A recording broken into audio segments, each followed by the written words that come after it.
De volta aqui com um programa que deu polêmica, né? Porque nós temos o quê? Um comunista, um liberal, um doido, tá? E alguém que é pago para falar essas coisas aqui. Então, beleza.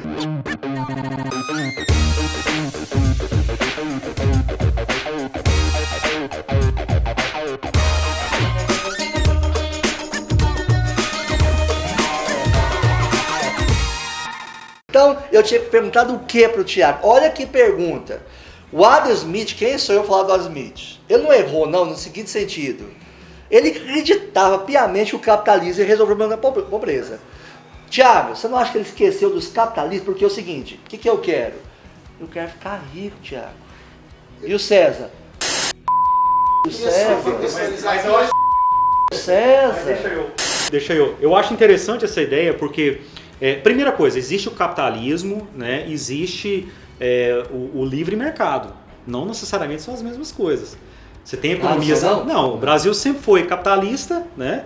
O Brasil nunca foi um regime socialista. Mas a gente sempre foi uma economia fechada. O Brasil é um dos países mais fechados economicamente do mundo. Sério? Mais fechados do mundo. Eu te falei. O Brasil é um dos países economicamente mais fechados do mundo. O nosso grau de liberdade econômica é menor do que a China. Então a gente é um país muito fechado, né? Uma das maiores alíquotas de importações, um dos lugares mais difíceis de fazer negócio. Então as coisas. Então o que traz essa diminuição da desigualdade é o livre mercado e a livre iniciativa. Não necessariamente o capitalismo. Você pode ter um capitalismo na África lá que não vai para frente, que é dominado por um maluco lá. E não deixa a população aí florescer, fazer negócio. Então eu acho que é o seguinte, a beleza da livre iniciativa é que ela não pede para a pessoa ser boazinha. Fala, não precisa que você seja bonzinho. Você quer ganhar dinheiro? Vá ganhar seu dinheiro. Por quê? A não ser que você vá ganhar dinheiro de uma maneira ilegal, que é se aproximando do Estado, né? Que aconteceu aqui no Brasil de maneira contumaz, né? O empresário se apropriando do Estado, chegando próximo, me ajuda aqui, né, que eu te pago ali na campanha. Não, mas se você vai fazer alguma coisa de maneira livre, isso o Adam Smith fala no livro dele, o açougueiro, ele não tem que preocupar se ele é bonzinho ou não. Isso acontece num país igual os Estados Unidos hoje. Eu não quero saber se eu sou bonzinho ou não. Eu quero, no final do dia, pagar a universidade para minha filha. Só que para fazer isso, eu vou trazer um bem para a sociedade. Eu vou vender uma carne de qualidade, eu vou fazer um processo bom. Porque se eu não fizer isso, o meu concorrente vai fazer. Então, eu acho que por que a livre iniciativa venceu o comunismo, na minha opinião, né? Porque o comunismo ele é muito bonito na ideia, mas ele vai contra a questão humana que a gente tem, que é procurar o melhor para mim, né? O livre mercado fala, não, cara, eu quero comprar um Camaro amarelo, né? Eu estou citando o Camaro amarelo aqui porque eu nunca teria um, mas eu quero comprar um Camaro amarelo. Cara, vai atrás, arruma uma maneira de vender um prego 20 centavos mais barato para todo mundo, você vai ajudar muita gente. É muito melhor do que o ideal, o cara que é idealista, que não, eu quero mudar isso, quero mudar aquilo. Aí ele, não, a minha ideia é criar uma agência reguladora. Não tô falando nada disso. A minha ideia é criar uma agência reguladora para impedir que se explore, aí você cria um preço maior para todo mundo, né? Porque os benefícios, é muito fácil a gente ver quando a gente cria alguma coisa, um benefício para um. Eu vou proteger o setor do leite aqui em Goiás. É muito fácil, 10 centavos a mais, mas você prejudica todo mundo. E aí todo mundo aqui no Brasil quer o quê? Eu vejo o meu lado, mas não tem problema do outro. Só que todo mundo faz isso, e aí você acaba gerando uma série de entraves na economia. Então eu vejo o livre mercado como a melhor maneira, e isso, os 200 anos da humanidade para mim mostra isso, a melhor maneira não é o nosso caso, de diminuir a desigualdade social, mas a minha preocupação principal não é a desigualdade social, é a miséria e a pobreza. Bom, primeira coisa que é, assim, não sou um economista, sou um professor de matemática e com leituras sobre o liberalismo. Então, primeiro, é raro encontrar alguém que de fato sabe o que é o liberalismo e que defende as ideias liberais corretamente, que é o seu caso. Obrigado. Quero te parabenizar por isso. Eu fui professor dele. A fala dele de fato tem os princípios liberais. Quais são esses princípios? Queria retomar só por uma questão de idade. Então, primeiro, a crença no indivíduo. Segundo, a questão do livre comércio. terceiro, que eu não estou interessado em diminuir a desigualdade social. Então são 3 pontos, de fato, que fazem parte da política liberal. Eu discordo desses pontos, não sou liberal, eu discordo deles. Discordo por quê? Primeiro, quando você fala do indivíduo numa população igual à população brasileira, que você fala, olha, o indivíduo tem que empreender, ele tem que ir à luta, e aí está implícita a ideia da meritocracia, você tem uma questão de igualdade, de oportunidade e igualdade de condição. Então você pediu o cara que está morando lá na favela, que nasceu numa situação onde a mãe, ela trabalha de doméstica, e você falar para ele, ó, vamos lá, acabou, vamos empreender. Se esse cara não tem por parte do Estado uma oportunidade, boa escola, projetos sociais, inserção desse cidadão num modelo que ele possa se qualificar para, ele é um excluído. E aí aquela historinha, igualdade de condição, igualdade de oportunidade. Você tem a oportunidade de comprar o Camaro amarelo? Tem, tem sim, ele está lá para vender, o que você não tem é a condição. Então, a oportunidade é uma coisa. Todo mundo aqui pode comprar um Camaro amarelo. A oportunidade está aí. Você não compra porque você não quer. Não, eu não compro. Talvez eu até queira. Eu não compro porque eu não tenho a condição. Então, o liberalismo, esse é o primeiro problema.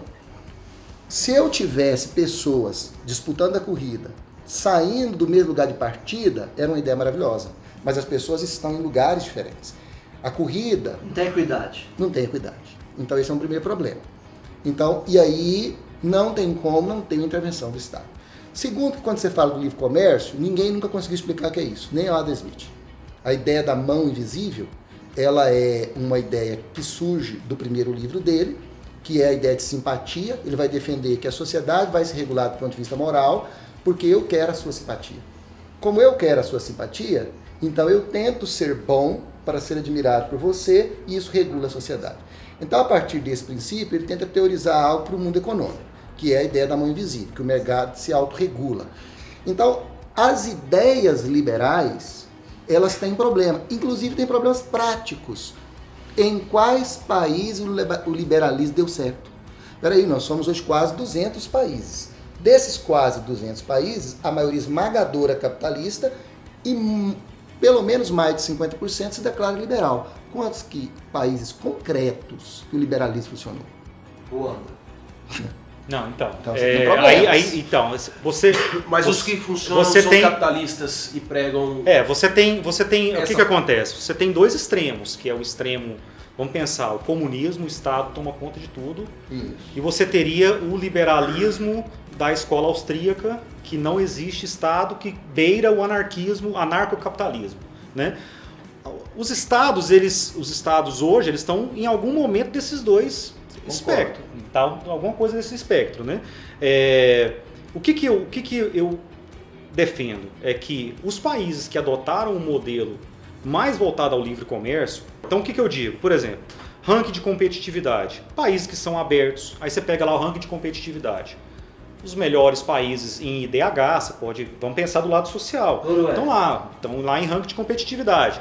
Né? Facilidade de fazer negócio, educação é um ponto muito importante. Então, isso que eu digo de livre mercado, a possibilidade de se abrir para os mercados, abrir para a livre concorrência e não tentar regular os preços. Né? Essa questão de preço você vê a Alemanha hoje nesse espectro?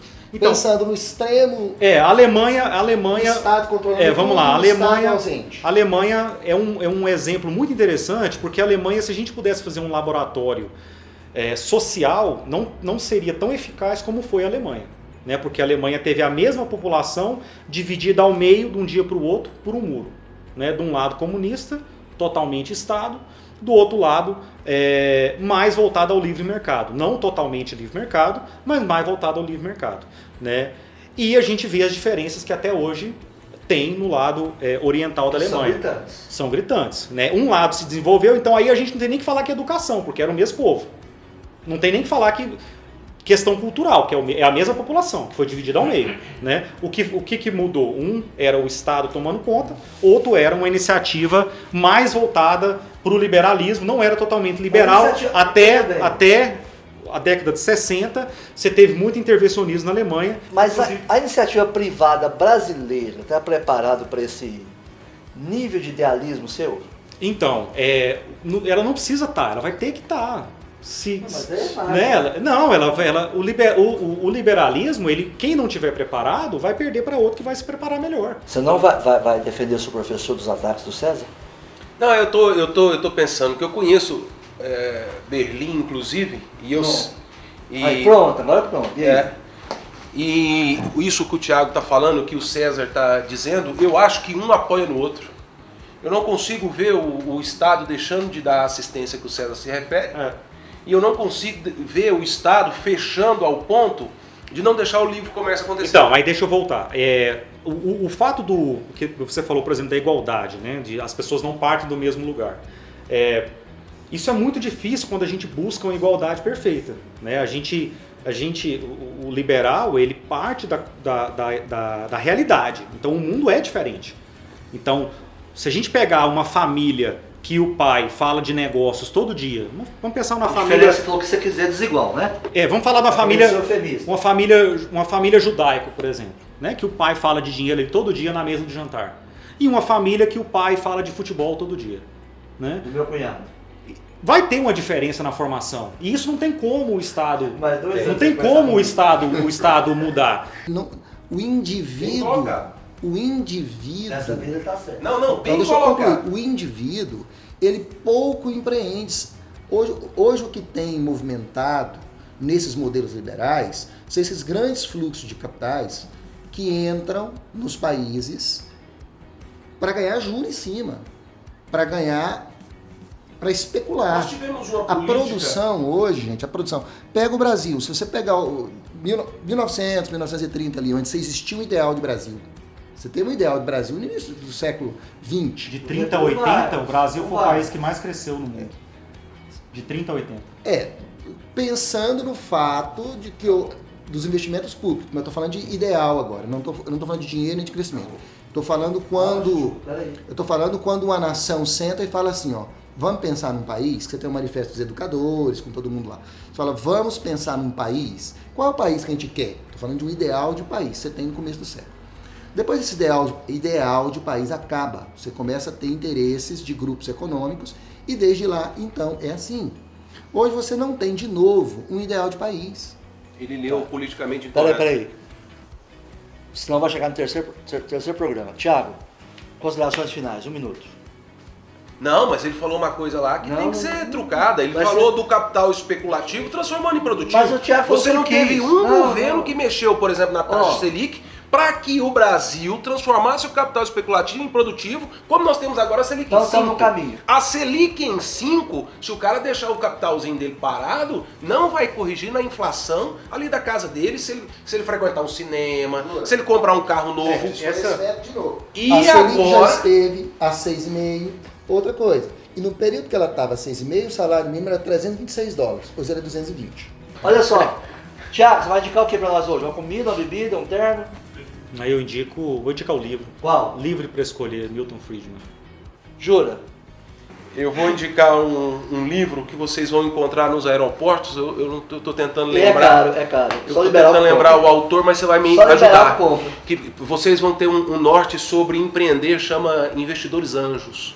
Preço da picanha. Depois joga no Google que você vai ver lá, Investidores Anjos. Você não sabe o nome do livro, indica não. Eu não estou lembrando o nome do autor. Você vai ter o livro, esqueci o nome do autor, mas ele te dá o direcionamento de criar uma ideia e publicar essa ideia no Google e ir atrás de investimentos. E tirar a ideia do papel. Esse livro chama Investidores Anjos.